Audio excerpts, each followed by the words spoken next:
walaupun secara Zoom, tetapi kita percaya tetap firman Tuhan adalah iya dan amin, dan firman Tuhan adalah satu-satunya pedoman untuk bisa mengubahkan hidup kita. Hari ini saya akan bicara tentang jadilah terang di tengah-tengah kegelapan. Peristiwa Natal tidak bisa dipisahkan dengan peristiwa bagaimana Tuhan menyampaikan nubuatnya bahwa terang dunia itu yang adalah Yesus datang ke dunia. Di dalam Yesaya 60 ayat 1-3 firman Tuhan berkata demikian. Bangkitlah menjadi teranglah, sebab terangmu datang dan kemuliaan Tuhan terbit atasmu. Sebab sesungguhnya kegelapan menutupi bumi dan kekelaman menutupi bangsa-bangsa, tetapi terang Tuhan terbit atasmu dan kemuliaannya menjadi nyata atasmu. Bangsa-bangsa berduyun-duyun datang kepada terangmu dan raja-raja kepada cahaya yang terbit bagimu. Nah, Bapak Ibu Saudara kasih dalam Tuhan, Yesaya 60 ayat 1-3 ini adalah sebuah perkataan nubuatan melalui Nabi Yesaya tentang terang dunia yang akan datang, tentang kemuliaan Tuhan yang akan terbit atasmu.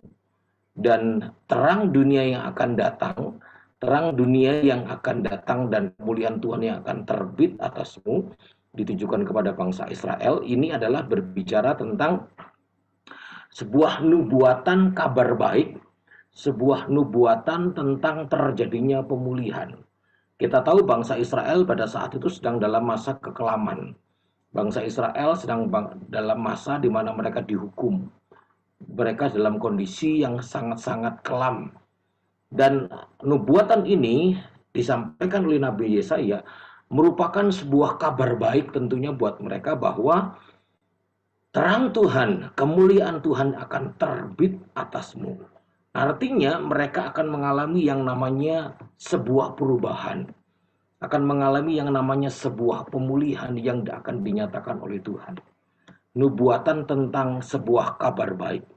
Kalau Anda dan saya diberikan sebuah kabar yang baik, saya dulu ingat pada waktu saya masih sempat bekerja kira-kira 25 tahun yang lalu, bekerja di sebuah perusahaan, karena pekerjaan yang dianggap baik, sehingga suatu saat saya mendapatkan surat fax, kalau dulu ya, zaman dulu 25 tahun yang lalu, itu fax dari kantor pusat yang menuliskan di situ salah satunya beberapa orang di bawah ini berhak mendapatkan bonus gitu.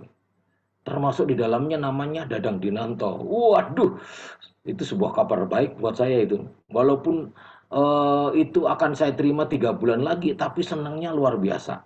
Belum diterima itu bonusnya, tapi saya sudah ngerasain, waduh keren nih, luar biasa aku dapat bonus. Itu baru kabar baik dalam artian mendapatkan sesuatu. Nah, ini adalah kabar baik tentang terjadinya sebuah perubahan besar dalam kehidupan bangsa Israel. Makanya saya sebut ini nubuatan kabar baik, yaitu akan terjadi sebuah pemulihan. Nah, kabar baik yang disampaikan oleh Nabi Yesaya ini sangat-sangat berdampak besar, saudara. Baik dari sisi bangsa Israel akan mengalami situasi bagaimana mereka akan dipulihkan, tetapi ternyata ini juga bukan hanya berdampak kepada bangsa Israel secara khusus, tapi juga secara lebih lagi secara universal, yaitu bahwa kemuliaan Tuhan terbit atasmu, bahwa kemuliaan Tuhan itu mengalahkan kegelapan, bahkan sampai bangsa-bangsa turut menikmatinya. Ini berbicara bahwa kemuliaan Tuhan ini akan berdampak besar pada dunia. Pada seluruh dunia akan mengalami yang namanya kemuliaan Tuhan, berdampak besar bagi dunia. Bukan cuma bangsa Israel, tapi juga dunia. Dan lebih spesifik lagi, dampak besar dari kemuliaan Tuhan itu adalah terhadap diri pribadi semua manusia. Terhadap pribadi-pribadi manusia yang mau meresponi nubuatan ini, mereka akan mengalami yang namanya dampak yang sangat-sangat besar. Nah, Bapak Ibu Saudara, kapan kemuliaan Tuhan atau terang itu akan datang? Ini tidak lain dan tidak bicara tentang kelahiran Yesus, Bapak Ibu Saudara. Jadi kelahiran Yesus adalah kemuliaan Tuhan atau terang itu dinyatakan. Jadi kalau tadi dikatakan bahwa kemuliaan Tuhan terbit atasmu, bangkitlah, gitu. Istilahnya sadarlah. Terus kemudian bisa dibilang ini loh, gitu loh, lihat. Terang itu datang, terang itu yang adalah kemuliaan Tuhan terbit atasmu. Kapan itu terjadi? Itu terjadi pada saat Yesus datang pada kali yang pertama. Pada saat Yesus menyatakan dirinya, pada saat Yesus lahir dari rahim Maria, sesungguhnya itulah terang itu datang. Kemuliaan Tuhan itu dinyatakan. Kalau saudara baca dalam Yohanes 1 ayat 9 sampai 10, Rasul Yohanes menyatakan menuliskannya begini. Terang yang sesungguhnya yang menerangi setiap orang. Bayangkan ditulisnya personal. Yang menerangi setiap orang sedang datang ke dalam dunia. Ia telah ada di dalam dunia dan dunia dijadikan olehnya. Tetapi dunia tidak mengenalnya. Ini adalah kehadiran Yesus. Terang itu yang adalah Yesus itu sudah ada di dalam dunia. Terang itu yang sanggup menerangi setiap orang sudah datang ke dunia. Itulah sebabnya kehadiran Yesus Kristus, kelahirannya yang akan kita rayakan 2 hari ke depan ini, itu bicara tentang kemuliaan Tuhan atau terang yang sudah datang ke dalam dunia. Itulah kelahiran Yesus Kristus. Jadi, Bapak Ibu Saudara kasih dalam Tuhan, dari sini kita bisa menarik sebuah kesimpulan besar yang Bapak Ibu Saudara harus tangkap. Natal ini, di hari-hari kita ketika kita, yaitu pesan apa yang kita bisa tarik? Bahwa Yesus itu, Yesuslah sang sumber terang itu. Satu-satunya pribadi yang mampu melenyapkan kegelapan karena dosa. Kita tahu bahwa kenapa Yesus Tuhan menyampaikan ada di setiap orang. Terang itu menerangi setiap orang. Karena ini sudah berdosa, hidup di dalam kegelapan. Semua yang ada di dalam dunia ini yang sudah berdosa, mereka tinggal di, dan kegelapan itu begitu penatnya sehingga semua manusia tidak mampu mengatasinya. Tidak ada satupun manusia berusaha mampu melepaskan diri dari kegelapan. Walaupun ada di antara mereka yang mungkin berusaha lepas dari kegelapan dengan agama yang mengajarkan kebaikan, toh ternyata kegelapan dosa itu masih ada. Sehingga tidak heran ada orang yang dibilang rajin beragama, religius, tapi juga masih melakukan dosa, bukan? Ada juga orang yang mengatakan bahwa kegelapan dosa itu mampu dilawan dengan dermawan, dengan berbuat baik, dengan memberi amal dan sebagainya. Ternyata orang yang sudah berbuat baik, memberi amal sekalipun, masih bisa berbuat dosa yang begitu parah. Jadi, Bapak Ibu Saudara kasih dalam Tuhan, Yesuslah satu-satunya yang adalah terang itu, yang mampu melenyapkan kegelapan manusia dari yang namanya dosa. Tidak heran Yohanes mengatakan dalam Yohanes 1 ayat 5, terang itu bercahaya di dalam kegelapan, dan kegelapan itu tidak menguasainya. Kegelapan dosa tidak bisa menguasai Yesus. Yesuslah sang terang itu. Yesuslah yang mampu melenyapkan kegelapan.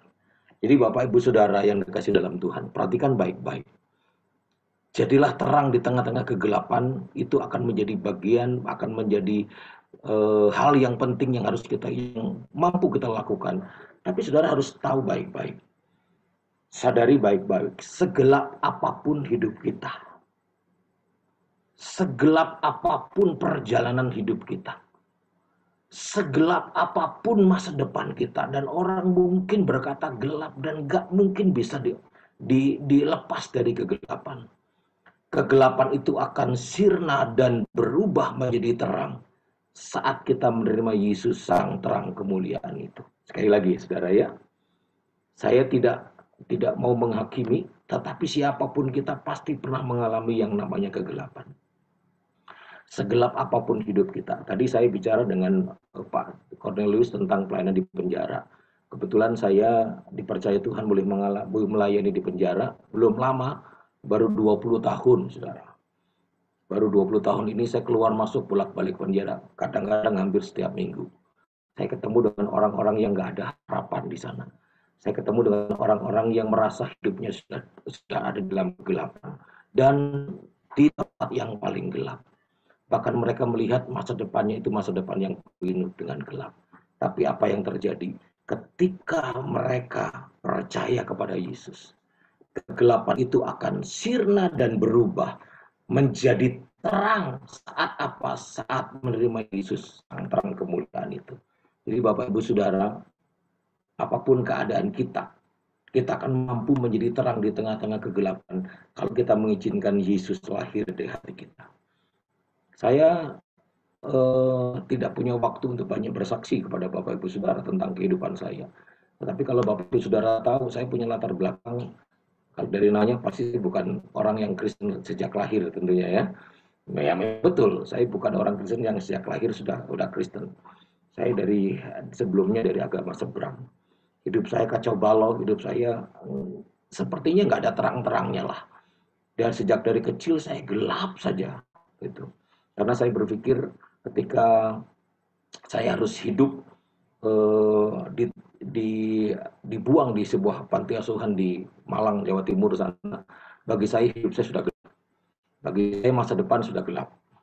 Saya ditinggal, saya punya kedua orang tua, tapi saya dibiarkan hidup di panti asuhan sejak dari umur 8 tahun, hampir 9 tahun lah, 8 tahun lebih. Sepertinya dunia sudah menjadi gelap buat saya. Dan saya tidak punya harapan, semua gelap saja. Saya jadi orang yang brutal, saya jadi anak yang tidak yang kacau balau. Sekolah pun juga nggak niat segala macam. Hidup saya gelap saja. Tapi saya bersyukur kepada Tuhan. Saat saya terima sang terang itu yaitu Yesus Kristus. Saya masih ingat umur 15 tahun saya kenal dengan Yesus dan saya izinkan Yesus masuk dalam hidup saya. Sejak saat itu kegelapan itu berubah menjadi terang. Jadi seperti dalam Yesaya 9 ayat 1 berkata, bangsa-bangsa yang berjalan dalam kegelapan itu seperti saya yang mengalami hal itu. Telah melihat terang besar, setelah mengalami terang besar saat Yesus hadir dalam hati saya. Mereka yang diam dalam negeri kekelaman, atasnya terang telah bersinar. Jadi Bapak Ibu Saudara, izinkan Yesus lahir di hati kita. Izinkan Yesus menguasai hidup kita. Izinkan Yesus datang dan kemudian masuk serta menjadi penguasa tunggal dalam hidup kita. Maka kita akan menjadi terang di tengah kegelapan. Karena sumber dari terang itu masuk dalam hati kita.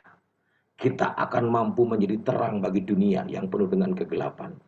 Saat kita izinkan Yesus masuk dalam hati kita. Bapak Ibu Saudara, segelap apapun hidupmu. Mungkin engkau sudah lama, entah kegelapan itu dalam bentuk apa. Bisa dalam bentuk latar belakang kehidupan, bisa bentuk dalam keluarga, bisa dalam bentuk merasa bahwa sudah tidak ada harapan. Kegelapan itu bisa dalam bentuk rumah tangga yang mungkin dari dulu kok begini-begini aja dan lain sebagainya. Izinkan Yesus datang, izinkan Yesus masuk dalam hatimu. Izinkan Yesus sang sumber terang itu masuk menguasai hidupmu. Maka Anda dan saya akan mampu menjadi pribadi yang bisa menjadi terang di tengah kegelapan. Engkau bukan hanya hidupmu diterangi oleh Tuhan, tetapi engkau mampu menerangi orang lain melalui kehidupanmu. Matius 5 ayat 14 berkata, kamu adalah terang dunia itu. Kita menjadi terang dunia, menjadi terang bagi dunia. Saat apa? Saat kita izinkan Yesus menguasai hati kita. Saat kita mengizinkan Yesus lahir dan masuk dalam hati kita, kita akan menjadi terang. Oleh sebab itu Bapak Ibu Saudara, saya tidak panjangkan firman Tuhan. Tapi firman Tuhan ini sedikit mengingatkan kita, apapun keadaan saudara, apapun keadaan kita, Natal itu mengingatkan kita bahwa kita punya sumber terang. Natal itu mengingatkan kita bahwa dalam Yesus itu ada harapan. Natal itu membuktikan bahwa dalam Yesus ada pemulihan. Apapun keadaan kita, yang gelap segelap apapun hidup kita, Tuhan, izinkan Tuhan sang terang itu menguasai hidup kita, maka kita akan melihat terang yang ajaib itu terjadi dalam hidup ini. Saya sudah merasakan itu, dan saya rindu semua orang yang dengar firman Tuhan ini juga mengalami hal yang sama. Oleh sebab itu, mari Bapak Ibu Saudara, saya tidak panjangkan firman Tuhan, tetapi saudara, mari kita sadari baik-baik. Yuk, Natal ini adalah Natal yang mengingatkan kita bahwa kita punya sumber terang.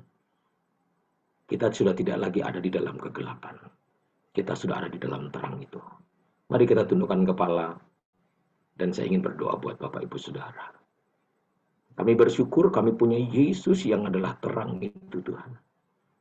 Segelap apapun perjalanan hidup kami, segelap apapun masa lalu kami, bahkan segelap apapun yang kami lihat di depan masa depan kami yakin, kami percaya kami akan mengalami terang. Kami akan melihat terang kemuliaan Tuhan. Kami akan melihat kemuliaan Tuhan turun atas kami, sehingga kami boleh mengalami keterbukaan. Kami bisa melihat kemuliaan-Mu, Tuhan. Bahkan kami bisa memancarkan kemuliaan-Mu buat banyak orang. Oleh sebab itu ya Tuhan Yesus, izinkan hamba-Mu berdoa buat setiap kami yang hadir, supaya kami boleh mengalami terang itu dan menjadi mampu menjadi terang di tengah kegelapan. Kami harus mengizinkan Yesus menguasai penuh hidup kami, menguasai penuh kehidupan kami. Segala kegelapan akan sirna dalam nama Yesus. Kegelapan masa lalu, kegelapan masa depan, kegelapan apapun, masalah, pergumulan, persoalan, sakit, penyakit. Kami yakin, kami percaya kegelapan itu akan sirna ketika Yesus datang yang adalah terang dunia itu datang menghampiri kami. Sebab itu kami berdoa dalam nama Yesus, hadirlah sang terang itu buat kami. Untuk menerangi setiap jalan hidup kami, untuk menerangi segala kehidupan kami, masa depan kami. Sebab itu kami mau serahkan semuanya ke dalam tangan-Mu ya Tuhan. Memberkati setiap pribadi lepas pribadi, keluarga lepas keluarga, menolong setiap kami semua. Karena kami yakin, kami percaya kabar pemulihan itu di Natal ini bukan hanya sekedar slogan, tetapi ini adalah nyata, real. Amin buat kami ya Tuhan. Saat kami membuka hati kami untuk Engkau ya Tuhan. Memberkati pribadi lepas pribadi kami yang hadir, keluarga lepas keluarga, dengan segala bentuk pergumulan kami. Tuhan pasti tolong. Memberkati persekutuan ini ya Tuhan Yesus, supaya persekutuan ini pun juga terus boleh membawa kami untuk semakin dekat dan mengerti dan mengandalkan serta berharap sepenuhnya kepada Tuhan. Karena hanya itulah yang dapat kami lakukan supaya kami boleh mengalami terang yang tak berkesudahan itu.